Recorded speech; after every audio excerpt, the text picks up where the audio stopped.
अस्सलाम वालेकुम। तमाम दोस्तों को, भाइयों को, बहनों को अस्सलाम वालेकुम। आजकल एक नई डिस्कशन चल रही है जी, वो कौन था। वो कौन था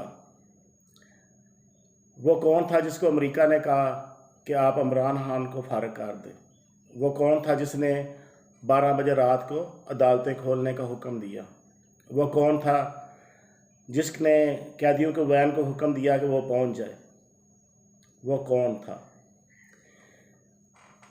जिसने स्पीकर और डिप्टी स्पीकर को दबाव डाला और उन्होंने इस्तीफ़ा दिया। वो कौन था। ये सब जानते हैं कि वो कौन था और वो कौन है, लेकिन क्या हमारा इत्मीनान उस कौन था पर इतना ही कम है कि हम चंद दिनों में उसकी पिछली जो भी आजमाइशें थीं जिस पे वो पूरा उतरा उसको बुला दिया हमने। क्या हमें सोचना नहीं चाहिए कि जो बड़े मुश्किल हालात में, बड़े बुरे हालात में झुका नहीं है, जिसने सरेंडर नहीं किया, तो अब क्या उसको ज़रूरत है कि वो सरेंडर करेगा। उसने 1965 की जंग में जब बेसरसमानी की हालत में था उस वक्त इस मुल्क का दफा किया।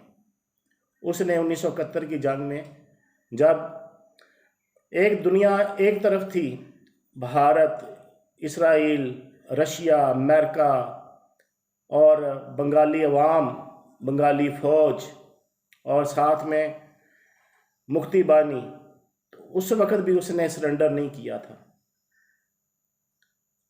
25 से 30 हज़ार की तादाद में वो लड़ता रहा, चकनाचूर हो गया, कैद हो गया, लेकिन उसने सरेंडर नहीं किया। फिर जब रशिया ने अफ़गानिस्तान पर हमला किया तो उसको हुक्म मिला कि अपने मुल्क का दफा करना है, तो फिर भी उसने सरेंडर नहीं किया। उसने ये नहीं कहा कि रशिया तो बहुत बड़ा मुल्क है, मैं उसके साथ नहीं लड़ सकता।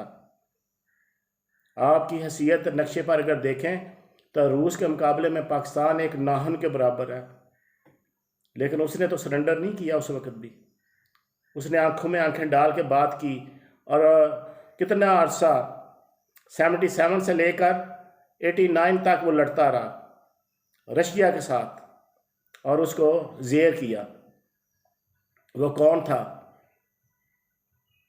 फिर जब मुशर्रफ का टाइम आया तो तकरीबन 30-40 मुल्क और एक तरफ इंडिया, इन्होंने पाकिस्तान पर हल्ला बोला और कैसे आराम के साथ अपनी टेक्निक के साथ, आज तो कहते हैं मुशर्रफ ने एक फ़ोन पे सरेंडर कर दिया, कैसी टेक्निक के साथ अफ़गानिस्तान में उसको धकेल दिया और 20 साल तक वो अफ़गानिस्तान में लड़ता रहा, लेकिन उसने सरेंडर नहीं किया। मेरा यकीन है कि वो अब भी सरेंडर नहीं करेगा। क्यों? उसने इस मुल्क के दफा के लिए हलफ उठाया हुआ है अपनी जान का। क्या आपने उसे कराची की गलियों में नहीं आजमाया? कराची के बाज़ारों में उसको आजमाया नहीं है?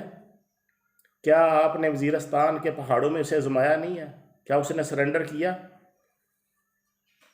आपने जब भी पुकारा वो आजमाइश पर पूरा उतरा, तो फिर आज वो क्यों आपके सामने गुनाहगार है?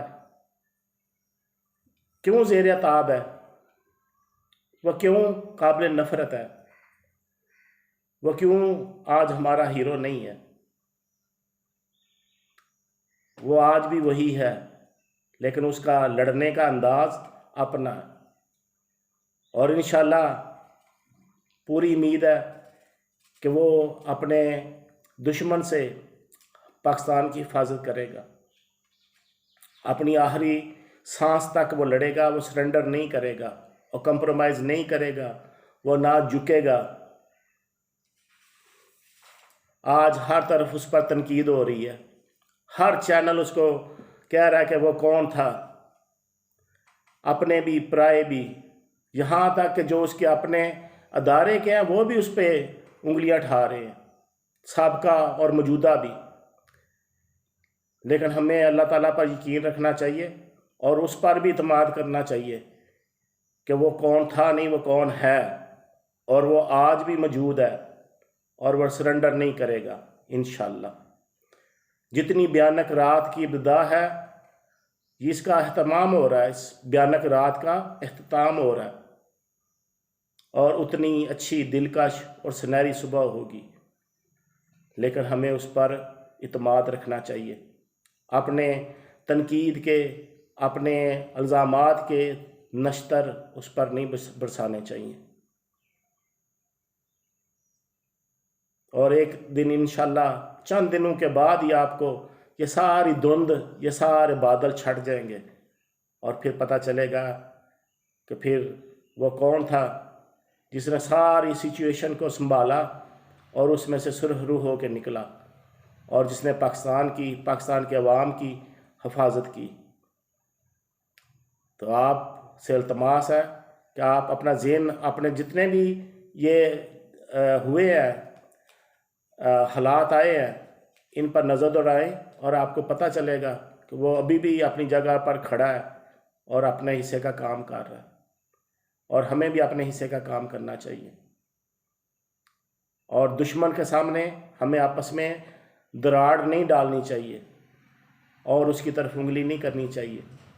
हम एक हैं और हमारा आज भी उस पर इत्मीनान है, और इंशाअल्लाह वो कामयाब होगा और इंशाअल्लाह सुरखरू होगा।